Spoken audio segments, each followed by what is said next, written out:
దేవునికి ప్రియమైన మీ అందరికీ కూడా మన ప్రభు మన రక్షకుడైన యేసుక్రీస్తు వారి పరిశుద్ధమైన నామములో వందనాలు తెలియజేస్తున్నానండి. దేవుని దాసులు పిచ్చి వేణుబాబు గారి యొక్క మామయ్య గారు, శ్రీమతి సుజాత వేణుబాబు గారి యొక్క నాన్నగారు మరియు మా పెదనాన్నగారు గల్లాట అర్జున్ గారు దేవుని ఎందుకు నిద్రించుండగా ప్రతి సంవత్సరం కూడా మరి వారిని జ్ఞాపకం చేసుకుని వారి పిల్లల్ని జ్ఞాపకం చేసుకొని మరి దేవుని దాసులు జ్ఞాపకాలతో కొట్టుకు ఏర్పాటు చేసి మనందరినీ కూడా మరి ఈ యొక్క స్థలానికి పిలుస్తూ ఉన్నారు. దీన్ని బట్టి మనం అర్థం చేసుకోవాల్సిన విషయం ఏంటంటే వారికి ఉన్న నిరీక్షణ విశ్వాసం గొప్పదని చెప్పుకోవాలి. దేవుడికి స్తోత్రం. నిరీక్షణ విశ్వాసం కనిపిస్తుంది దాంట్లో అండి. నిరీక్షణ విశ్వాసం అనేది లేకపోతే మన పితరులు మనం జ్ఞాపకం చేసుకోలేము. నిరీక్షణ విశ్వాసం అనేది చాలా ప్రాముఖ్యమైనది.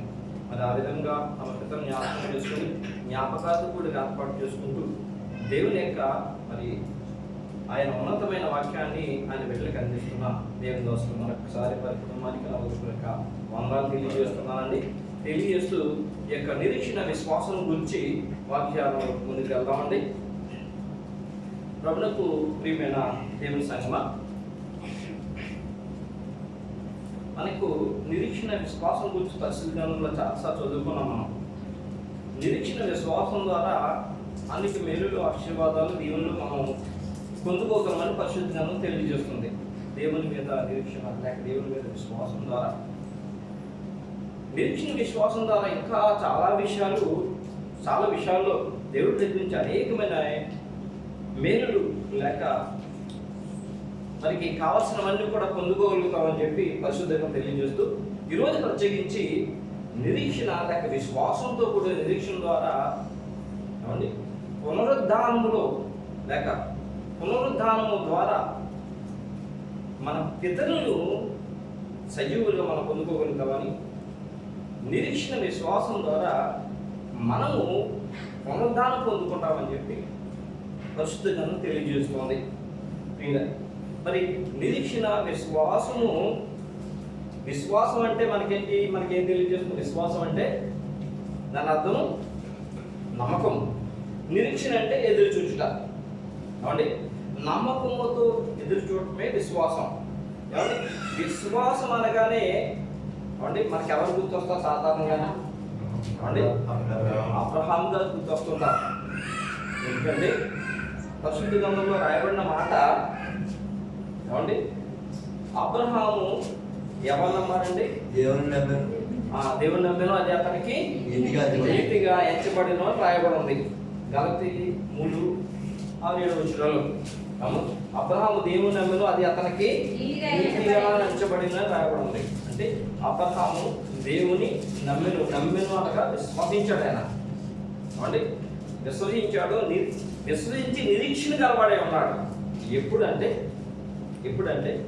ఆయన విశ్వాసించింది ఎప్పుడంటే ఏమండి, ఆయన విశ్వసించింది ఎప్పుడంటే ఆధారం లేనప్పుడు, విశ్వాసానికి ఆధారం లేనప్పుడు అబ్రహాం గారు విశ్వసించాడు. విశ్వాసానికి ఆధారం లేవు, ఎక్కడ చూసింది ఎక్కడ కనిపించట్లేదు. అలాంటప్పుడు అబ్రహాం గారు జీవిత చరిత్ర కనుక చూసినట్లయితే ఆయన చిన్నప్పటి నుంచి కూడా దేవుడు అంటే అచంచలమైన నమ్మకస్తుడు. యాషారు గ్రంథంలో రాయబడింది అబ్రహాం గారి గురించి. యాషారు గ్రంథంలో అబ్రహాం గురించి రాయబడింది. అబ్రహాము అండి వారి కుటుంబంలో అబ్రహాము తండ్రి గారి పేరు ఏం పేరండి? తరాహు కదండి. తరాహు యొక్క చిన్న కుమారుడు అబ్రహాం గారు. అబ్రహాము గారు అండి అబ్రహాం పుట్టినప్పుడు ఆకాశంలో కొన్ని సూచనలు కనిపించినట్టండి. యాషారు గ్రంథంలో నేను చూసినప్పుడు అబ్రహాం గారు పుట్టినప్పుడు కొన్ని సూచనలు కనిపించాయంట. కనిపిస్తే ఆ సూచనల గురించి ఆ రాజు జ్ఞానులు పిలిపించి, ఇదిగో ఒక వ్యక్తి పుట్టబోతున్నాడు, కొన్ని సూచనలు కనిపిస్తున్నాయి, ఎవరు ఇతనంటే ఎవరు తరాహు కుమారుడే అని చెప్పి అన్నారట. అయితే కుమారుడిని తీసుకురండి, నేను చెప్పేస్తాను అన్నాడు. అప్పుడు అబ్రహాం గారు నోవాహు కుమార్ దగ్గరికి వెళ్ళిపోయాడట. చిన్నప్పుడే నోవాహు కుమార్ దగ్గరికి వెళ్ళిపోయాడట. అబ్రహాం తండ్రిన తరాహు కుటుంబం విగ్రహారాధన కుటుంబం. ఆ కుటుంబంలో అన్ని రకాల విగ్రహాలు ఉంటాయట. వాటన్నిటికి కూడా నైవేద్యం పెడుతుంటాడట అబ్రహాం గారు తండ్రి గారు పూర్వకాలం. కొద్ది పెద్ద అయిన తర్వాత అబ్రహాం గారు వచ్చి చూసినప్పటికీ గదంతా విగ్రహాలతో నిండిపోయిందట, విగ్రహాలతో. ఇప్పుడు చాలా బాధపడిపోయాడు అబ్రహాం చిన్నప్పుడే. ఆ బొమ్మల యొక్క కాళ్ళు చేతులు ఎగ్గొట్టేయడానికి తండ్రి లేదు. తండ్రి బయటకు వెళ్ళినప్పుడు కాళ్ళు చేతులు ఎగ్గొట్టేసి మా తండ్రి ఏం చేస్తాడో నేను చెబుతా అనుకుంటాడట. వచ్చేసి తండ్రి చాలా కోపడిపోతాడట. కోపడిపోతే అప్పుడు అబ్రహాం గారు అన్నారట, మీరు ఎందుకు కోపడిపోతున్నారు కదా, మరి ఆయన నిజంగా దేవుడు అయితే ఎగ్గొట్టు చేతులు అద్దెకించుకోమని చెప్పానట. చాలా కోపం చేసిందండి. చిన్నప్పటి నుంచే కూడా అబ్రహాం చాలా విశ్వాసం కలవాడు. అసలు అందులో చాలా గొప్ప విషయాలు రాయబడినాయి. అయితే అబ్రహాం గారు చాలా విశ్వాసి. ఇంకా అబ్రహాము దేవుని పిలుపు మేరకు ఆరాం నుండి ఆయన కనానుకు బయలుదేరి వచ్చేసాడు. ఇప్పుడు ఆయన తాను నమ్మిన దానికి నిరీక్షణ ఎక్కడ కనిపించింది, దాదాపు కనిపించట్లేదు. అవునండి. అందుకే అపోస్తలుడైన పౌలు గారు ఎబ్రీ పత్రిక 11:1 విశ్వాసమనున్నది నిరీక్షింపబడి వాటి యొక్క నిజ స్వరూపము అదృశ్యమైనవి ఉన్నవనుటకు విశ్వాసం అనగా నిరీక్షణ. విశ్వాసం అంటే నిరీక్షణ. ఎలాంటి నిరీక్షణ అంటే కనిపించిన దాన్ని ఉన్నదనుకుంటున్నాడు అబ్రహాం. అంటే దేవుడు చెప్పిన దాని మీద ఉన్నాయనుకుంటున్నాడు. అతని కళ్ళ కనిపించలేదు, అదృశ్యంగా ఉన్నాయి కానీ అవి ఉన్నామని నమ్మాడు. అదే విశ్వాసం అంటే. ఆ గొప్ప నిరీక్షణ అతను ఉంది, గొప్ప విశ్వాసం ఉంది, విశ్వాసంతో కూడిన నిరీక్షణ. అలా ఉన్నప్పుడు అవునండి, విశ్వాసము నిరీక్షణ ఎవరికైతే ఉంటుందో శ్రీమన్ సంగమ వారు తమ పితరులను లేక తమ వారిని పునరుద్ధానం పొందుకోవడం కాకుండా తాను కూడా పునరుద్ధానం పొందుకోగలుగుతాడట వీళ్ళు సంగమ. ఈ మాటకి పూర్వకాలం నుండే దేవుడు అబ్రహాము ద్వారా లోకంలో ఉన్న విశ్వాసానికి సాక్ష్యంగా చూపించాడు. ఎందుకంటే చూడండి, గంతి పత్రిక 3:6-7 చూడండి. అబ్రహాము దేవుని నమ్మెను, అది అతనికి నీతిగా ఎంచబడెను. సరిపోతుంది. అబ్రహాము దేవుని నమ్మెను, అది అతనికి నీతిగా ఎంచబడెను. నమ్మిన అంటే విశ్వసించాడు. నీతిగా ఎంచబడనంటే కార్యశుద్ధి కలిగిపోయింది. కార్యశుద్ధి కలిగింది అంటే అబ్రహాము దేవుని నమ్మాడు. అవునండి, నమ్మాడు కాబట్టి అతనికి ఏమైంది, కార్యశుద్ధి కలిగింది.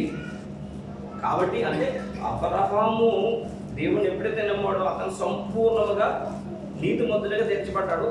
అతను అనుకున్నది ఏదైతే దేవుడు ఇస్తానన్నాడో అతను పొందుకున్నాడు, సఫలపరిచాడు.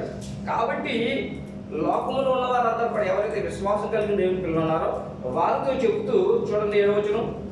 కాబట్టి విశ్వాస సంబంధులే అబ్రహాం కుమారులని మీరు తెలుసుకున్నట్టుగా. అందుకని అబ్రహాం ఏమైనా విశ్వాసం కలిగి నిరీక్షణ కలిగి ఉన్నాడో దేవుని పిల్లలు కూడా అలాంటి విశ్వాసం నిరీక్షణ కలిగి ఉంటేనే దేవుని పిల్లలు అని ఈ అపోస్తలుడైన పౌలు గారు తెలియజేస్తూ ఉన్నాడు.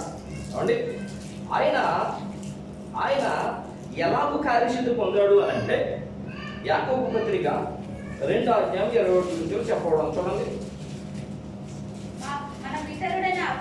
మన పితరుడైన అబ్రహాము తన కుమారుడైన ఇస్సాకును బలిపీఠం మీద అర్పించినప్పుడు అతడు క్రియల వలన నీతిమంతుడని తీర్పు పొందలేదో సరిపోతుందంటే అండి. మన పితరుడైన అబ్రహాము తన కుమారుడైన ఇస్సాకును బలిపీఠం మీద అర్పించినప్పుడు అతడు క్రియల వలన నీతిమంతుడని తీర్పు పొందలేదా?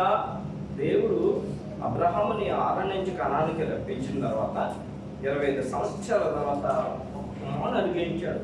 ఆ కుమారుని ద్వారా ఏమన్నాడంటే ఆకాశ నక్షత్రాల వల్లే వదిలింపు చేస్తానన్నాడు, విస్తరణ చేస్తానన్నాడు. అలాగే విస్తరణ ఒక్క ఇషాక్ అనే తన కుమారుడు ద్వారా ఆకాశపు నక్షత్రాల వల్లే విస్తరింప చేస్తానన్న ఆ కుమారుని ఏమన్నాడంటే నీవు నాకు దహన వల్లిగా చేయమన్నాడు. ఏమండి, అర్పించేయమన్నాడు. అర్పించేయమన్నప్పుడు ఏమండి అబ్రహాము యొక్క విశ్వాసం నిరీక్షణ దేవుడు కనిపెడుతూ ఉన్నాడు. అర్పించమన్నప్పుడు అబ్రహాము మొట్టమొదటే దేవుణ్ణి నిరీక్షించాడు, విశ్వసించాడు, నిరీక్షించాడు. అంటే అయితే కఠినమైనది ఏదైనా జరిగినప్పుడు ఎప్పుడైతే విశ్వాసం నిరీక్షణ సడలిపోకుండా ఉంటుందో ప్రియమైన సంగమా అప్పుడే వారు నిజమైన దేవుని కుమారులు, దేవుని పిల్లలు, లేక అబ్రహాము కుమారులు, అబ్రహాము సంతానం అనడానికి చూసిన దేవుని నామం మైకొల్లు కాదు. అంతకుముందు అబ్రహాం పిలిచాడు, వచ్చామని బాగా ముందు వచ్చేసాడు. ఇక అబ్రహాముని అత్యధికంగా దీవిస్తానన్నాడు, సంతానం ఇస్తానన్నాడు. ఇక గొప్ప గొప్ప అంటే రాబోయే కాలంలో జరగబోయేవన్నీ కూడా కళ్ళని చూపించేశాడు. దేన్నైతే చేయబోతున్నాడో, దేనికైతే కారణముగా తన కుమారుడు అన్నాడు, ఆ కుమారుని బలర్పించమన్నాడు. తన దగ్గరకు వచ్చింది. మరి విశ్వాసం లేకపోతే, నిరీక్షణ లేకపోతే అబ్రహాము తన కుమారుని, లేక అతను సంపూర్ణంగా దేవుడిని నమ్మకపోతే, సంపూర్ణ సిద్ధి కలగకపోతే అబ్రహాము దేవుడికి తన కుమారుని ఎలాగో బలర్పించాడు. అబ్రహాం బలిచ్చాడంటే తన కుమారుని చెప్పాలి, బలిచ్చాడండి, బలిచ్చాడు. అబ్రహాము తన కుమారుని ఏం చేశాడు? బలి ఇచ్చాడు. ప్రియమైన సంగమా, అబ్రహాము తన కుమారుడే కాదు, దేవుడు చనిపోమంటే తను కూడా చనిపోవడానికి అబ్రహాము సిద్ధం. ఎందుకనగా తాను నమ్మిన దేవుడు గొప్ప దేవుడని, సర్వశక్తి గల దేవుడని, ఒకవేళ నా కుమారుడిని బలిచ్చినా తిరిగి కుమారుడిని బతికించగలడు, తిరిగి లేపగలడు అనే అచంచలమైన విశ్వాసము నిరీక్షణ ఎవరికి ఉంది? అందుకే అబ్రహాము ఏమన్నాడు? ఇంటి మంచిది అని చెప్పాడని చెప్పాడు. అంత అచంచలమైన విశ్వాసం. ఏదో నోటితో నేను విశ్వాసాన్ని, లేకపోతే విశ్వాస సంబంధమైన వారం అని చెప్పి విశ్వాసం కాదు అబ్రహాముది. క్రియలతో కూడిన విశ్వాసం అబ్రహాముది. క్రియలతో కూడిన అచంచలమైన విశ్వాసం అబ్రహాముది అండి. దేవుడు అన్నాడు, నీ ఒక్కగానొక్క కుమారుడిని, లేక గొప్ప ఆశీర్వాదకు కారణంగా చేస్తానన్నా నీ యొక్క కుమారుడిని నాకు దహన బలిగా ఇచ్చాను అన్నప్పుడు అబ్రహాం ఏం చేశాడో తెలుసా అండి? ఆ కుమారుడిని తీసుకుని తాను చూపించిన ఆ యొక్క పర్వతానికి వెళ్ళిపోయి ఆ కుమారుని చేతులు కట్టేసి ఆ యొక్క కట్టెల మీద పెట్టాడు. దహన బలి అంటే కట్టెల మీద పెట్టి వధిస్తారు. వధించిన తర్వాత కట్టెలు మండించేస్తారు, కాల్చివేయబడుతుంది. యాక్చువల్గా దహన బలి ఆయన అలా కట్టెలు వెతిస్తాడు. ఇంకా ఏమీ లేదు, నా దేవుడు సర్వశక్తిమంతుడు అనే నమ్మకం కలిగి ఉంది. ఏమండి చూడండి, ఆదికాండం 22:10. అప్పుడు అబ్రహాము తన కుమారుని వధించినప్పుడు తన చేయి చాపి కత్తి పట్టుకొనగా యెహోవా దూత పరలోకం నుండి అబ్రహాము అని పిలిచెను. అందుకతడు చిత్తం ప్రభువా నేను. అప్పుడు ఆయన ఆ చిన్నవాని మీద చెయ్యి వేయకుము, అతను ఏమీ చేయకుము, నీకొక్కడైనా నీ కుమారుని నాకు ఈ వింతే లేదు కనుక నీవు దేవునికి భయపడవాడవని ఇందువలన నాకు కనబడుచున్నదని నేను దేవుని నామమున మహిమకలుగాక. అబ్రహాము దేవుడికి ఇవ్వడానికి ఇక వెనకాడాడు. అబ్రహాం నిర్ణయం చేసుకున్నాడు, ఆ దేవుడు అడిగాడు, ఆ దేవుడికి ఇచ్చేస్తాడు. అతను ఇచ్చేశాడు అవండి.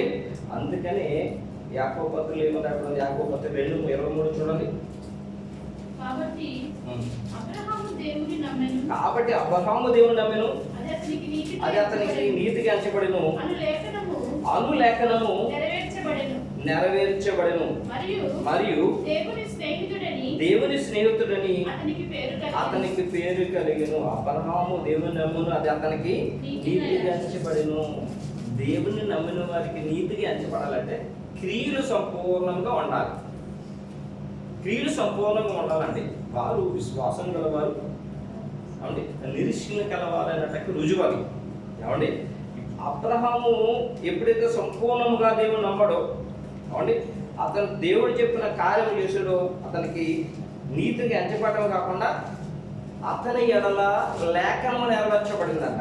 లేఖనము నెరవేర్చబడడం అంటే ప్రభువు యేసుక్రీస్తు వారి గురించి లేఖనం నెరవేర్చబడింది. ఏమండి, ప్రభువు యేసుక్రీస్తు వారు ఈ లోకంలో రాకముందే ఏమండి మనిషి కుమారుడు ఈ లోకంలోకి వస్తాడని, ఏమండి ఆయన శ్రమపడి చనిపోయి తిరిగి లేస్తాడని లేఖనం రాయబడంలో లేదంటే లేఖనం ప్రకారం ప్రభువు యేసుక్రీస్తు వారు ఈ లోకానికి వచ్చి శ్రమపడి చనిపోయి 3వ దినమున ఆయన లేచాడు. అబ్రహామును కూర్చుని కూడా అబ్రహాము దేవుణ్ణి విశ్వసించి నిరీక్షించాడు కాబట్టి అబ్రహాము ఎడల కూడా లేఖనము నెరవేర్చబడిందంట.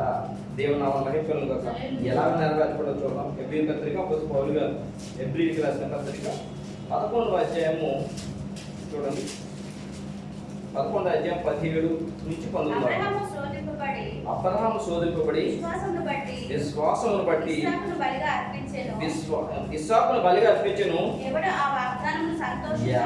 ఆ వాగ్దానములు సంతోషంతో అంగీకరించెను, ఇస్సాకు వలననేది నీ సంతాన మడుబడని ఎవరితో చెప్పబడిన ఆ అబ్రహాము మృతులను సహితము లేపుటకు దేవుడు శక్తిమంతుడని ఎంచిన వాడే తన ఏక కుమారుని అర్పించి ఉపమాన రూపంగా అతనిని మృతులలో నుండి మరలా పొందు దేవునామ వైకులను గాక. అంతగా మీరు మరలా చదవండి. దీని యొక్క అర్థం అది అబ్రహాము నిశ్చయించుకున్నాడు, నా కుమారుడు దేవుడిని అడిగాడు, నేను ఇచ్చేస్తాను, దాని బలికి ఇచ్చేస్తాను అంటే అతని ఉదయంలో ఏంటంటే తన కుమారుడు ఇచ్చేసాడు, కత్తి ఎత్తాడు పైకి. అవండి ఇంకా అతను ఇచ్చేస్తాడని నిర్ణయం అయిపోయిన దేవుడు అబ్రహామా ఆగని చెప్పి అన్నాడు. ఫీలర్స్ అతని జీవితంలో లేఖనం నెరవేరిపోయిందంట. అందుకని తన కుమారుడిని మృతులలో నుండి చనిపోయిన తన కుమారుడు మళ్ళా అతను పొందుకున్నాడు. ఎందుకంటే దేవుడు శక్తిమంతుడు ఎంచిన వాడంట. దేవుడు నామ మహికను గాక. మృతులను సహితము లేపుటకు దేవుడు శక్తిమంతుడు ఎంచిన వాడే తన ఏక కుమారుని అర్పించి ఉపమాన రూపంగా అతని మృతుల నుండి మరలా పొందిన దేవుడు నామ మహికను గాక. గొప్ప విశ్వాసం దేవుడు నామ మహికను గాక. అంతేకాకుండా అబ్రహాము తన కుమారుని పొందడమే కాకుండా తాను కూడా చనిపోతే తిరిగి మరలా మృతుల పునరుద్ధానముతో నేను ఉంటానని నమ్మాడు అబ్రహాము. దేవుని నామ మహిమ గాక. అండి అతను ఆరాం నుంచి కనానికి వచ్చేసాడు, కొన్ని వేల కిలోమీటర్ల దూరం వచ్చేసి అక్కడ దేవుని కృప కొరకు ఎదురు చూస్తూ నిరీక్షిస్తూ విశ్వాసం ఎదురు చూస్తూ ఉన్నాడు. ఏమనంటే ఏదో ఒక రోజు ఈ లోకంలో నేను చనిపోతాను, ఈ లోకంలో నేను నా ఇష్టాన్ని పూజ చేసుకుంటాను. అయితే నన్ను దేవుడు ఆ యొక్క ఆ పట్టణంలో ఏ పట్టణం అయితే నా కొరకు దేవుడు ఏర్పాటు చేస్తున్నాడు, ఆ పునాది దగ్గర పట్టణంలో నేను ఉంటానని నిరీక్షణ కలిగి అతను ఉన్నాడట. దేవుడికి ప్రేమ సంగమ. ఎబ్రీ పత్రిక 11వ అధ్యాయం 10వ వచనం చూడండి. అబ్రహాము నిరీక్షణ విశ్వాసం ఎలాగనగా దేవుడు దేనికి శిల్పియు నిర్మాణకుడే ఉన్నాడు. పునాదులు గల పట్టణం కొరకు అబ్రహాము ఎదురు చూస్తుండే సరిపోతుందంటే అంటే తన కుమారుడు పొందుకోవడమే కాకుండా తాను కూడా ఏదో ఒక రోజు ఈ యొక్క లోక యాత్రలోనే నా యొక్క జీవిత యాత్ర ముగించుకొని దేవుడు నాకు ఇవ్వబోయే ఆ యొక్క పునాది గల పట్టణంలో నేను ప్రవేశిస్తానని చెప్పి నిరీక్షణ కలబడే ఉన్నాడట. అవునండి, విశ్వాసం కలబడే నిరీక్షణ కలబడే ఉన్నాడు. అందుకనే ఎప్పుడో క్రీస్తు కోరు 100 సంవత్సరాల క్రితం దేవుని యందు అచంచల విశ్వాసం కలిగి నిరీక్షణతో తన జీవిత యాత్రను ఆ కనాన దేశంలో ఉంచుకుని ఆ పునాదులు గల పట్టణం వరకు ఎదురు చూస్తూ తన జీవితం చాలించుకున్న అబ్రహాముల గురించి క్రీస్తు తర్వాత ఇప్పటికి 2000 సంవత్సరాల క్రితం ప్రభువైన యేసుక్రీస్తు ఈ లోకానికి వచ్చి ఆ అబ్రహాము గారి గురించి మన జ్ఞాపకం చేస్తున్నాడు. ఆయన అబ్రహాము ఏ విధంగా అయితే మృతుల పునరుద్ధానం గురించి ఎదురు చూశాడో ఆ విధంగానే పరదేశిలో ఉన్నాడు అని చెప్పి ప్రభువైన యేసుక్రీస్తు వారు చూపిస్తూ ఉన్నారు. ప్రభువైన యేసుక్రీస్తు వారు అబ్రహాము గారి గురించి చూపిస్తూ ఉన్నారు. లూకా సువార్త 16:22 చూడండి.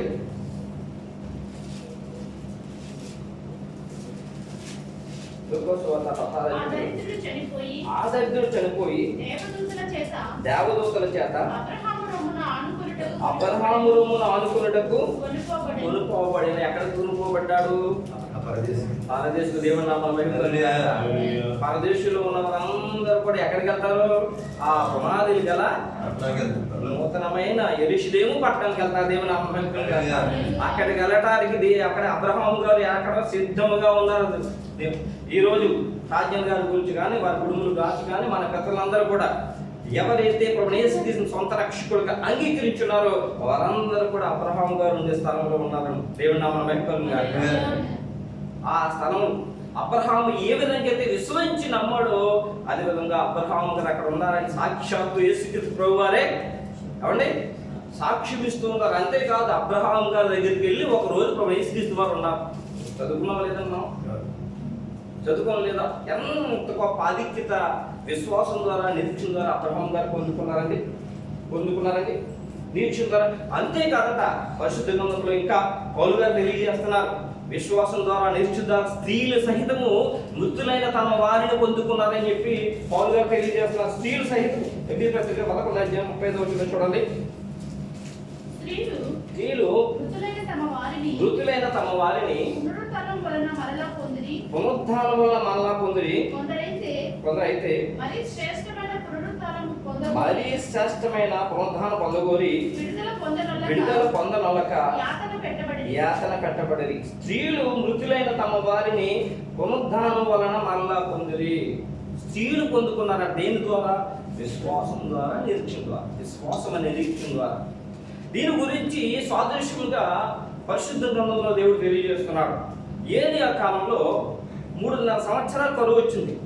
3.5 సంవత్సరాలు కరువు వచ్చినప్పుడు ఏలియా అక్కడి నుంచి ఏలియాను పోషించడానికి దేవుడు ఏం చేశాడు? సీదోను సంబంధమైన సారెపతి అండి, సీదోనులో ఉన్న సారెపతికి పంపించాడు. ఎవరిని? ఏలియాని దేవుడు పంపించాడు కదండి. పంపించి అక్కడ ఉన్న ఒక విధవరాలను ఏర్పాటు చేశాడు. ఎవరిని? దేవుని కోసం పోషించడానికి ఏర్పాటు చేశాడు లేదండి. అతని ముందు ఒక వాగు దగ్గరికి వెళ్ళమన్నాడు. వాగులో నీళ్లు ఉన్నంతకాలం అక్కడ ఉన్నాడు. వాగులో నీళ్ళు అయిపోయిన తర్వాత ఆ యొక్క సీదోనులో ఉన్న సారిపతి విధవరాల దగ్గర పంపించాడు. ఆ విషయం మనకు బాగా తెలుసు. విధవరాళ్ళు దగ్గర ఉండి ఆయన పోషింపబడుతున్నాడు. ఇలా పోషింపబడుతున్నప్పుడు ఇక చివరి దశకు వచ్చేటప్పటికి ఒకరోజు ఆ యొక్క విధవరాలుగా ఒక కుమారుడు ఉన్నాడు, చిన్న కుమారుడు. ఆ చిన్న కుమారుడు చనిపోయాడట. చనిపోయినప్పుడు అప్పుడు ఆమె ఏలియా దగ్గరికి వచ్చి అయ్యా, నువ్వు నా దగ్గరికి రాకముందు నా కుమారుడు బాగా ఉన్నాడు. నువ్వు నా దగ్గరికి వచ్చిన తర్వాత నా పాపం బట్టి నా కుమారుడు చనిపోడు అయ్యా అని చెప్పి ఏలియా గారితో చెప్తే, ఆయన నీ కుమారుడు నా దగ్గరికి పోమని చెప్పి ఆయన తీసుకుని తన మేడగదిలోకి వెళ్ళిపోయి, అయ్యా ప్రభా, ఈ కుమారుడు బతికించు అని చెప్పి ఏలియా దేవుడికి మొదలుపెట్టగా కుమారుడు దేవుడు బతికించాడు. దేవనామ వైకల్యం. ఈ విషయాలన్నీ కూడా మొదటి రాజుల గ్రంథము 17వ అధ్యాయము 22వ వచనంలో రాయబడి ఉన్నాయి. స్త్రీలు తమ విశ్వాసము ద్వారా చూచినగా తమ వారిని పొందుకున్నారని చెప్పి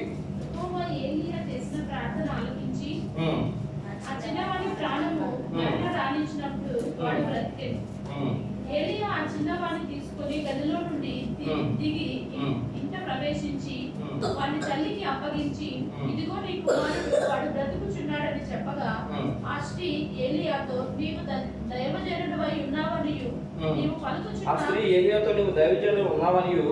పలుకుచున్న యెహోవా మాట నిజమనియు ఇందుచేత నేను ఎరుగుదునని దేవునామమున మహిమపరుగా.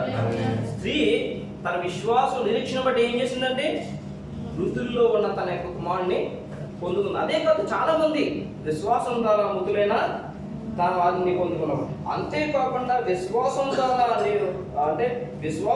నిరీక్షణ ద్వారా ప్రియమైన సంగమ మనిశ్రేష్టమైన పునరుద్ధానం అంటే శ్రమలు, లోకంలో శ్రమలు మీద శ్రమలు, ఇబ్బందులు మీద ఇబ్బందులు, కరువు మీద కరువు వచ్చిన తట్టుకుని ఎవరైతే నిరీక్షణ విశ్వాసం దేవుడి వైపు చూస్తారో మరి శ్రేష్టమైన పునరుద్ధానం వారికి ఉందట. పౌలు గారు తెలియజేస్తున్నారు. ఈయనంది కూడా ఆయన కూడా శ్రమ పడుతూ ఇబ్బంది పడుతూ ఆ శ్రేష్టమైన అతి శ్రేష్టమైన పునరుద్ధానం ప్రభు పౌలు గారి కాకుండా అపోస్తలులు అందరూ కూడా శ్రమపడ్డారు. ఆ శ్రేష్టమైన పునరుద్ధానం వారికి ప్రేమల సంగమ. అందుకని పరిశుద్ధ గ్రంథంలో ఏం రాయబడిందంటే విశ్వాసం కొరకు, విశ్వాసంతో నిరీక్షిస్తున్న వారి కొరకు అపోస్తలుడు పౌలు గారు ఎబ్రియులకు రాసిన పత్రిక 12వ అధ్యాయం 1వ వచనంలో ఆయన గొప్ప మాట్లాడుతున్నారు. ఎంత గొప్ప సాక్షి సమూహము మేఘం వలె మనలను ఆవరించుడుగా సరిపోతుందండి. వీరందరూ కూడా ఎవరంటే విశ్వాసము నిరీక్షణ గలవారు. విశ్వాసము నిరీక్షణ కలిగి లోకములో దేవుని ద్వారా అనేక మేలు పొందుకోవడమే కాకుండా గొప్ప గొప్ప కార్యాలు చూసిన వారు విశ్వాసం నిరీక్షణ ద్వారా. అందుకే ఆయన అన్నాడు. అందుకని అపోస్తలుడు పౌలు గారు ఆయన సువార్త ప్రకటిస్తూ ఉన్నప్పుడు దశలోని సంఘానికి వెళ్ళినప్పుడు అనేకమైన విషయాలు విశ్వాసం గురించి, నిరీక్షణ గురించి వారితో చెప్తూ ఉన్నాడు.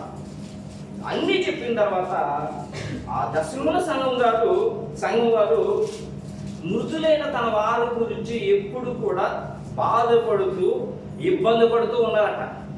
మృతులైన తమ వారి గురించి ఎవరండి? దశలోనిక సంఘం వారు. అందుకని పౌలు గారు ఏమంటారంటే ఎందుకు వాళ్ళు విచారపడుతూ బాధపడుతూ అయ్యో మా వారు చనిపోయారు, మా వారు దేవుని గుర్తించారు, చనిపోయారు, ఇంకా లెగరు అని చెప్పి రోధిస్తూ బాధపడుతూ ఉన్నారట వాళ్ళ గురించి ప్రియమైన సంఘం.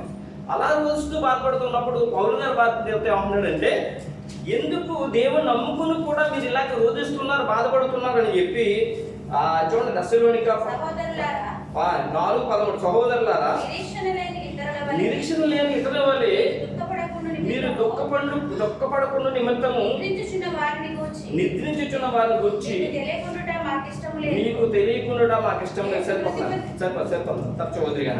సహోదరులారా దశలోనిక సంఘం అంటే సంఘాలు అన్ని సంఘాలతో అదృశ్యం. ఏ సంఘములు అయితే ప్రభుని యేసుక్రీస్తు సొంత రక్షకుడు అంగీకరించి లేకపోతే దేవుని యందు విశ్వాసం కలిగి ఉండి కూడా విశ్వాసం కలిగి కూడా నిరీక్షణ లేని వారికి ఎవరైతే ఉంటారో వారి గురించి పౌలు గారు తెలియజేస్తూ ఉన్నారు. అది ఏమన్నారంటే సహోదరులారా నిరీక్షణ లేని ఇతరుల వల్లే మీరు దుఃఖపడకుండా నిమిత్తము నిరీక్షణ లేని వారు దుఃఖపడతారు. ఎందుకంటే వారికి నిరీక్షణ లేదు, నమ్మకం లేదు, విశ్వాసం లేదు. వారికి దేవుడు అంటే నమ్మకం లేదు, ఆయన తిరిగి లేపుతాడు కానీ మా జీవితంలో గొప్ప గొప్ప కార్యాలు చేస్తాడని వాళ్ళకి నమ్మకం లేదు, దేవుడు అంటే తెలియదు కాబట్టి వారు దుఃఖపడతారు. అయితే మీరు అలాంటి వారికి కదా, అలాంటి వారు కాదు కదా, దేవుని నమ్ముకున్నారు, సర్వశక్తి గల దేవుని నమ్ముకున్నారు, గొప్ప దేవుని నమ్ముకున్నారు, మీరెందుకు ఎలా ఉండాలి అని చెప్పి అయితే నిద్రించుచున్న వారిని గురించి మీకు తెలియకుండా నాకు ఇష్టం లేదు. మనం కూడా చాలాసార్లు మన పిల్లలు ఎవరైనా మన బంధువులు ఎవరైనా దేవుని నిద్రిస్తే మనం కూడా వెళ్ళి ఓదార్స్తామండి. లేదండి మీరు బాధపడద్దు, దేవుడు మళ్ళా మన వారిని తిరిగి ఇస్తాడు అని చెప్తాం, అంటాం లేదా? అవునండి, ఇంట్లో బాగా అన్నట్టు ఉంటుంది, చాలా సంతోషం బాగా ఏమండి. మన పితరులు మనం పొందుకుంటామని ఏం చేస్తాం, మనం ఓదారుస్తాం, అంతే కదండి, తప్పనిసరిగా. అలాగే పౌలు గారు కూడా ఏం చేస్తున్నాడు, ఓదారుస్తున్నాడు మన పితరులు. మరి మనం మళ్ళా పొందుకుంటామని చెప్పి మరి పౌలు గారు మనము ఓదారుస్తున్నప్పుడు నువ్వు నా తల్లి తిరిగి ఇవ్వగలవా అని అడిగారు అనుకోండి, మనం ఏమైనా సమాధానం చెప్తామా? ఏం సమాధానం చెప్తామో చెప్పండి అండి. అయితే ఒక సమాధానం మన దగ్గర ఉంది, పౌలు గారి దగ్గర ఏ సమాధానం ఉందో ఆ సమాధానం మన దగ్గర ఉంది. ఏంటంటే పౌలు గారు ఏ ఉద్దేశంతో ఆయన అంటున్నాడు, నిద్రించుచున్న వారి గురించి మీకు తెలియకుండా నాకు ఇష్టం లేదు అని. ఏ దేవుని అయితే పౌలు గారు నమ్మారో ఆ దేవుడి గురించి చెప్తున్నాడు. ఆ దేవుడి మీద ఆయనకి అసంఖ్య విశ్వాసం ఉంది పౌలు గారికి. అదే విశ్వాసం దేవుని పిల్లల మనకు కూడా ఉంది కాబట్టి ఎవరైనా దేవుని నిద్రించిన వారిలో వారి దుఃఖంగా ఉంటే, మా కుటుంబం దుఃఖంగా మన వెళ్ళి వారిని బాధాస్తాం. మన దేవుడు ఎలాంటి వాడు అంటే నమ్మకమైన వాడు, ఆదరించే దేవుడు, ఆదుకునే దేవుడు. మనం కొద్దిగానే వారిని ఆదరిస్తాం కానీ దేవుడు ఆయన ఆదరణ చాలా గొప్పగా ఉంటుంది. దేవుడు మన మైపులు కాదు. అయితే మనం ఏం చేస్తాం, మన దేవుడు లేపుతాడని చెప్తాం. మనం లేపుతాం కానీ మన దేవుడు తిరిగి లేపడానికి సమర్థుడు, సర్వశక్తిమంతుడు చెప్తాం. ఆ పౌలు గారు కూడా అదే అంటున్నాడు, కాబట్టి నిద్రించుచున్న వారిని గురించి మీకు తెలియకుండా నాకు ఇష్టం లేదు. నిద్రించుచున్న వారు అంటే మేము సంగమా నిద్రించుచున్నారంటే ఎందుకు నిద్రించున్నారు, చనిపోయినట్లు నిద్రించుచున్నవారు ఏదో సమయం లేస్తారు, ఆరాధన అయిపోయిన తర్వాత మనం ఇంటికి వెళ్ళిపోయిన తర్వాత పడుకుని ఉదయం లేస్తామా లేవా? దేవుడు మన మహిమలు మనం లేపుతాడు దేవుడు. అలాగే ప్రభువునందు ఎవరైతే నిద్రించారో వారిని కూడా ప్రభు ఏదో ఒక రోజునే లేపుతాడు. అంటే ఒక నిరీక్షణ ఆధారం ఉంది. దేవుని దోస్తులు చెప్పినా మనం చెప్పినా దేవుడి మాటపడే చెప్తాం. పౌలు గారు ఏమని చెప్తున్నారంటే పూర్వకాలం ముందు దేవుడు తన ప్రవక్తల ద్వారా చెప్పించాడు, నిద్రించుచున్న వారిని నేను లేపుతానని. ఏజ్కేలు గ్రంథంలో చెప్పాడు, చూడండి. ఏజ్కేలు గ్రంథము 37వ అధ్యాయము 12, 13, 14. కాబట్టి వ్యక్తి వారితో ఇట్లను ప్రభువు యెహోవా సెలవిచ్చినదేమనగా, నా ప్రజలారా మీరున్న సమాధులను నేను తెరిచెదను, సమాధులలో నుండి మిమ్మును బయటికి రప్పించి ఇశ్రాయేలు దేశములకు తోడుకుని వచ్చేదను. నా ప్రజలారా నేను సమాధులను తెరిచి సమాధులలో మిమ్మును బయటికి రప్పించగా నేను యెహోవానై ఉన్నానని మీరు మీరు తెలుసుకుందురు. మీరు బ్రతుకున్నట్లు నా ఆత్మను మీలో ఉంచి మీ దేశంలో మిమ్మల్ని మీ దేశంలో మిమ్మల్ని నివసింపజేసేదను. యెహోవానకు నేను మాట ఇచ్చి దానిని దానిని నెరవేర్తునని మీరు తెలుసుకుందరు. ఇదే యెహోవా వాక్కు. అంటే సమాధుల్లో ఉన్నవారిని ఆయన ఏం చేస్తాడట? బయటికి రప్పిస్తాడట.